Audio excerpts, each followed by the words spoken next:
ప్రశాంతత కలుగుతుంది. ఆడవాళ్ళైతే సోమవారం పూట శివలింగం మీద ఉప్పు చల్లి నమస్కారం చేసుకోండి, దీర్ఘ సుమంగళితత్వం కలుగుతుంది. అలాగే సోమవారం పూట కొబ్బరి నీళ్లతో శివాభిషేకం చేయటం ద్వారా సమస్త సంపదలు కలుగుతాయి, ఆదాయ మార్గాలు పెరుగుతాయి.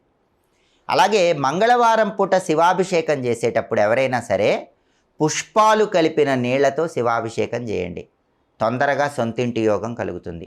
భూములు కొనుక్కోవాలన్నా, ఇళ్ళు కొనుక్కోవాలన్నా, పొలాలు కొనుక్కోవాలన్నా, అపార్ట్మెంట్లు కొనుక్కోవాలన్నా మంగళవారం పూట రకరకాల పుష్పాలు నీళ్ళలో కలిపి ఆ పుష్ప జలాలతో శివాభిషేకం చేయండి.